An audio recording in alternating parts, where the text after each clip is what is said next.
So kung titignan mo, umangat pa siya. So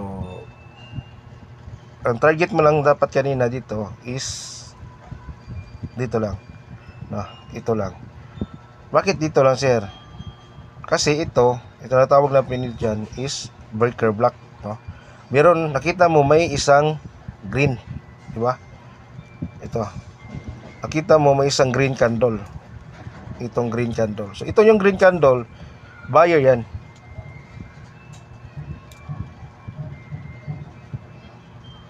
Ito, no?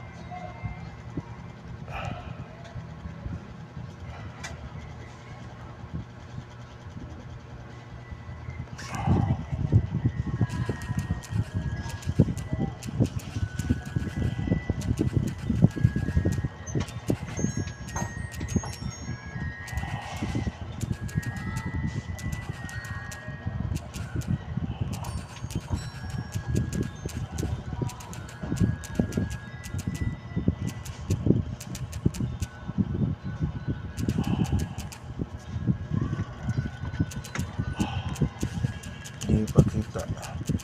Okay.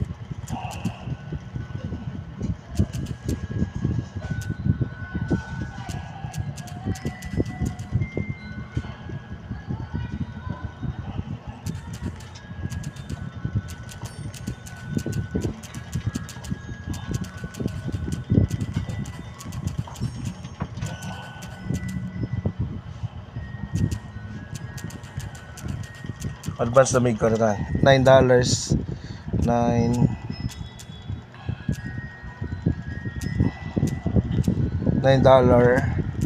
para ugma.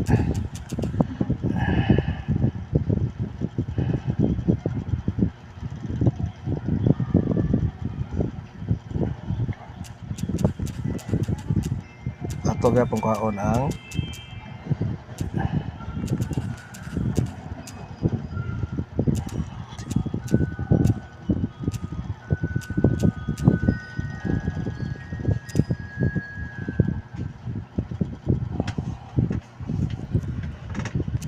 so, tingala ko, no? Natingala ang na mo siya access sa ano.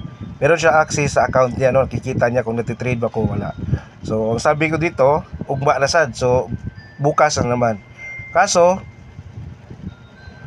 scalping. So, natatanong na siya kung anong scalping, minsan swing. Ganun lang yung ano ko, no? More for more, pero more in scalping ako, no? More in scalping. Idol ko si Ruby, no? Sabi ng ano, $10 up kung kaya lang. Kaya naman, no? Kaya natin $10 up. Nakuha nga natin almost ano yung ngayong araw no? Kuha nga natin almost 19, no? Almost $20, no? Isang ano. So ito din natin. 19 nga yan. Sumubra nga yan, di ba? Kuha yan. Depende lang yan kung paano ka magti-trade. Kung naintindihan mo na yung market, no? Kung alam mo na yung market structure, yung support and resistance, yung i-build mo pa yung emotion mo, no? So sa lahat ng mga bago, ang gagawin niyo is i-build mo nyo muna yung emotion nyo. So dapat pag nagti-trade kayo, meron kayong clear goal na plano. Clear trading plan. Ibig sabihin yan, huwag kang papasok, tulad niya, no? Umangat pa, di ba? So umangat pa. So dapat paabot sana tayo ng $10 again. Pero wala, kinuha lang natin yung $5. Ang importante, profit ka, no? Ganun lang. Mindset lang. So okay na yan. So pwede na akong di nagta-trade. So right now, ang gagawin ko na lang is ano sa inyo, no? Kung ano yung support and resistance. So una tayo sa support and resistance, pinaka basic pero pinaka profitable na strategy, no? Simula tayo sa mag-H1 ka muna. Itong time frame to nakikita mo M1, ibig sabihin yan, itong isang candle na to Yan yung nangyayari sa 1 minute, no? Oras na 1 minute. So, yan po yung nangyayari. Ito pong candle na yan po yung nangyayari sa 1 minute. No? Pag ilipat mo sa 5 minutes, so ibig sabihin, every candle, meron niyang, every candle is represented by oras, no? By minutes. So, itong candle nakita mo, itong haba na to,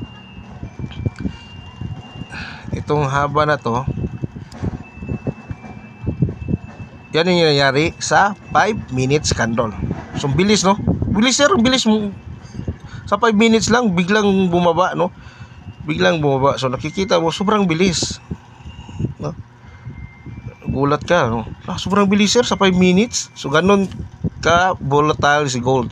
Imagine mo, mula dito hanggang dito, ilang pips yan? 403 until 192. 203 to 192. So, mga 100 pips agad in 5 minutes, no? If you're a scalper, so ito, makukuha mo to within 5 minutes, no? Meron ka ng 100 pips equals to $10, no? Sa 0.1 lot size. So, balik tayo sa support and resistance, no? Ganito. Punta ka dito. Saan ba ako nagpa-plot ng support and resistance ko? Punta lang kayo sa higher time frame. Yan. So, ang support resistance ko, ito yung kung saan nagbabounce yung market, no? So, yung market. So, ito dito tanggalin ko yung mga pula-pula kasi invalid na yan, no?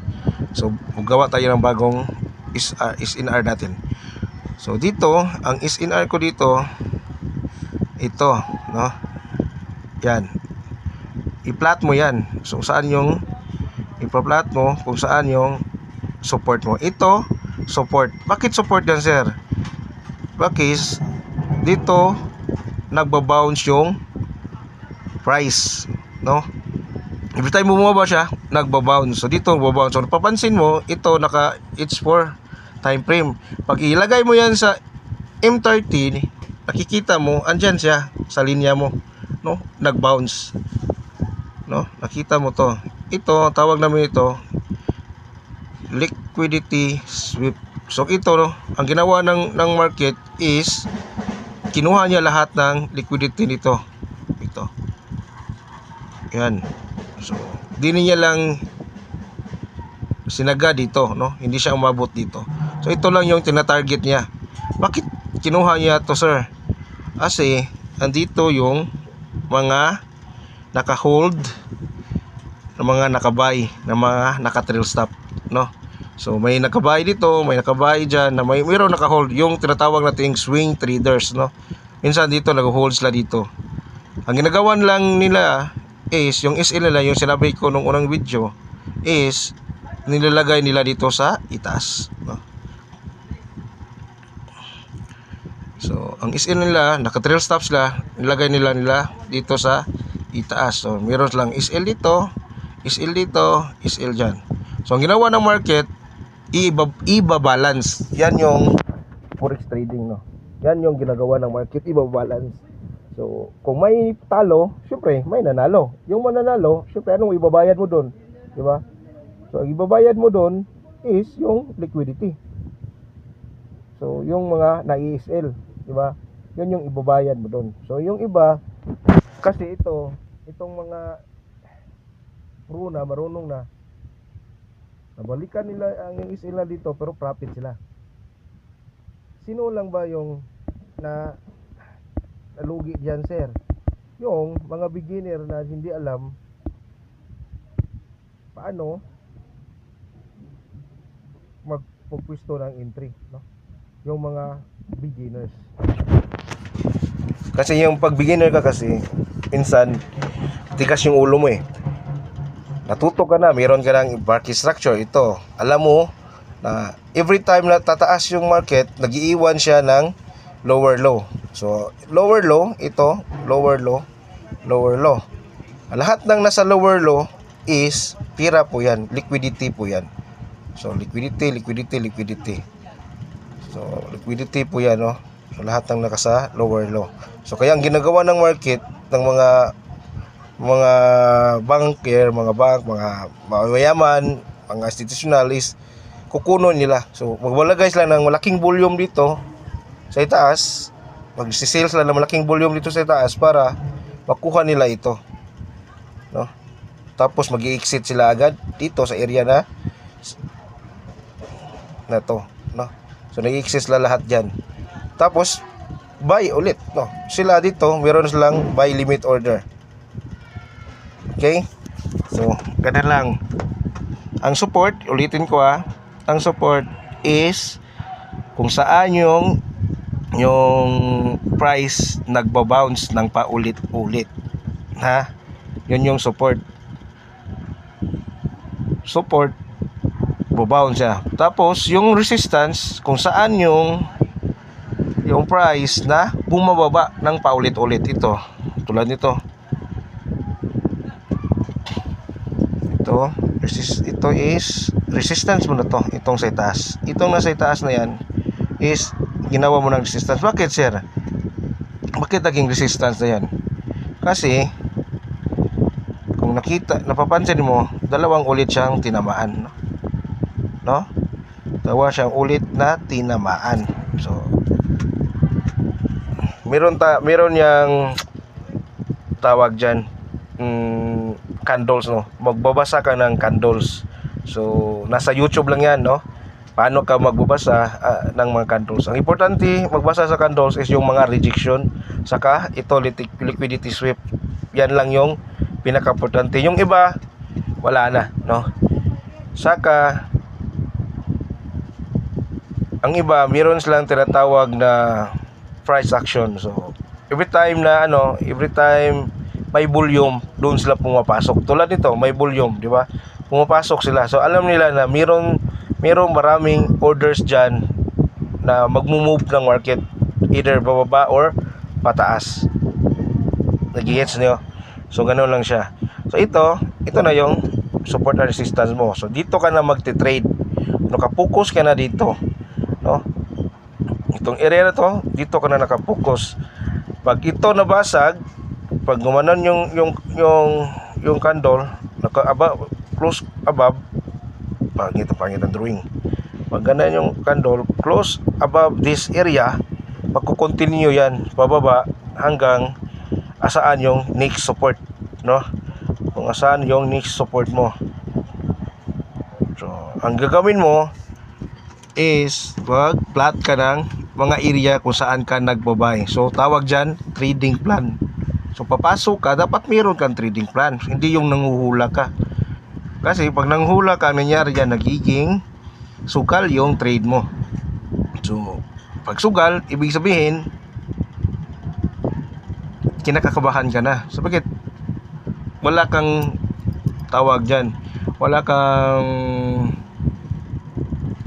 na believe sa mo, wala kang tiwala sa trade mo. So alam mo namang hindi mo alam bakit ka pumasok, diba? Ganun lang. So right now, tingnan natin ang nangyari. Right now, umangat siya. So ito yung pinaka-target natin, no? Pina-target ko kanina. Ito yung pina-target ko kanina. Ito, kukunin nila yan. May chance yan, gumanyan, bubaba ulit dito. Ipi-fill niya to, no? Kunin niya ulit to. Tapos, magti-test ulit sa ilalim. Dito sa ilalim. Dito. Dito sa ilalim. Magti-test siya dito ulit sa ilalim. So, pag close up sa ilalim, kukontinue yan sa ilalim. Pero pag ulit, ito, kung kunin niya to, at magbabound siya ulit, so ibig sabihin dito, itong area na to is strong support, no? Pag magbabound siya ulit dito, pag ganyan, nakuha dyan, ganyan, pag nagbabounce ulit, so ibig sabihin itong area na to is strong support. No, ganun lang. Ante, masanay kayo, no? Masanay lang kayo sa market. Aral lang, aral. So, para kahit kunti-kunti natututo kayo. So, ito yon yung support resistance. So, bagong lahat para sa mga beginner, yun lang, ano, yun yung sinabi ko. Pero ito, yung i tawag natin dyan, i-insert natin kung paano tayo mag-execute ng trade. So dito, ang kaganahan sa MT5 is meron siyang ganito, no? Meron siyang buy limit, pindutin mo to, buy limit and sell limit, no? Tapos dito sa gilid is makita mo ang sell and buy. So pindutin mo lang yan kung gusto mo mag-buy, kita mo dito na area, mag-buy ka, pindutin mo lang yan. At ito yung pinaka-warranty, ang lot size ito. So always ka 0.1, no? Pag maliit yung capital mo, $100, 0.1 ka lang po, no? Pag wala ka pong experience pa, 0.1 ka po. Mahawak ka sa capital mo, no? 0.1 ka lang. So yun lang, no? Pindutin mo yan. Ganyan lang mag-execute ng trade. So ito, ano ba yung buy limit, sir? Itong buy limit, tulad ng sinabi ko kanina, pag naglagay ka ng buy limit, ang tawag dito advance order. So ibig sabihin, wala ka pang order na nagra-run. So ibig sabihin, magra-runan to, magiging valid order lang to pag natamaan ng market, no? Pag na-trigger ng market. Pag natamaan to ng market, meron ka ng automatic buy. No, meron ka ng automatic buy. So, isi-set mo lang yung TP at SL. TP, SL. Yan, all goods ka na, kahit busy ka. So, pag gumamit ka ng buy limit na ganito, dapat yung area na nilagyan mo, alam mong may confidence ka na talagang angat siya dyan na area. No? Huwag kang maglagay ng buy limit, tapos hindi mo alam, no, saan ka naglagay. So, sayang lang. So makukuha lang ng tawag dyan, ang SL mo dyan. So matatrap yung SL mo. So meron din tayong buy stop and sell stop. Ito ang execution is ito, no, manual. Ito yung manual execution, buy and sell. Itong dito sa gilid, ito ay gigay, ito manual execution. Ito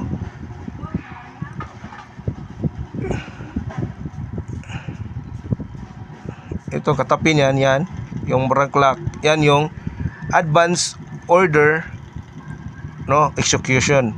So right now, kung pindutin mo to, pag pindutin mo yan, pag pinindito mo yung buy limit, magiging sell stop yan.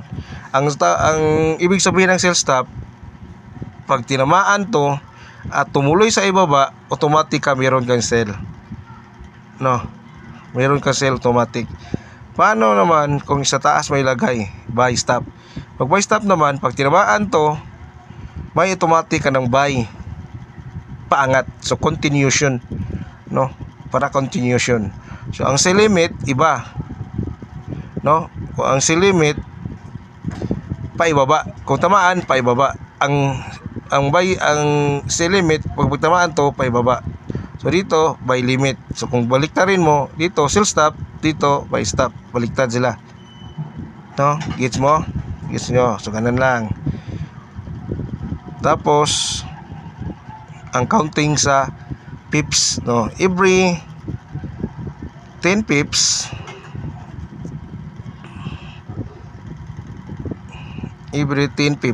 no, yan yung galaw ng market. Every 10 pips equals to $1, no,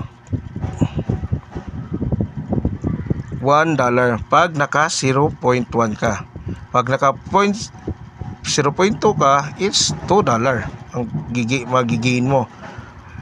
Pag lumalaki yung lot size mo, lumalaki yung gain mo, per pips, no? Per 10 pips. Nagigits nyo? So pinaka-importante sa trading is risk management, no? So risk management mo lang. Kasi example, para sa amin $100 kami, ang ginagamit namin 0.1 lang. Minsan ka kung gamit ako 0.5 kasi meron na naman akong experience eh.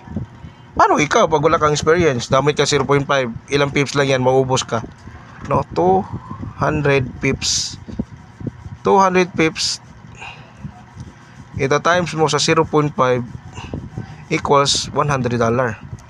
So tulad yan, biglang bumaba, nagkamali ka, tapos hindi ka pa nakalagay ng SL. Ang importante sa lahat, dapat meron kang SL. Hindi ka nakalagay ng SL, so dumiritso pababa lahat, nakalimutan mo, nakatulog ka ba or ano ba. So ito yung $100 mo, ubos na pag umabot ng 200 pips yung pagbaba, kasi naka 0.05 ka, no?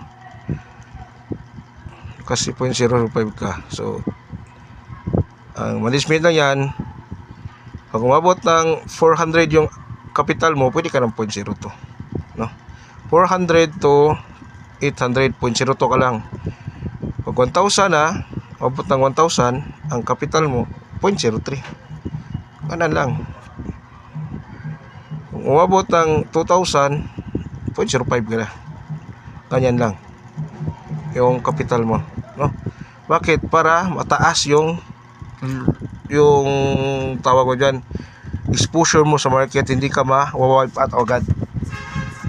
Yung mga beginners kasi minsan yung naglagay sila ng capital ng $500 o 2 days lang, ubos na. Bakit? Wala silang risk management, no? Yung lot size nila sobrang laki, so minsan lot size nila maglagay sila kasi minsan naging gigil. So minsan maglagay ng 0.10. Dati, tulad ko dati 0.10, o minsan nga dati naglagay ako ng 1.0 eh. Yun, ubos. Nga. So dapat 0.01 lang. Ang importante mo sa market, di ka nauubos agad. Matagal yung exposure mo sa market, no? Low risk ka lang dapat. Pag high risk lang pag malaki na capital mo. So ganyan lang. Yan, no? So simple lang, no? So cancel natin. I-review natin kung ano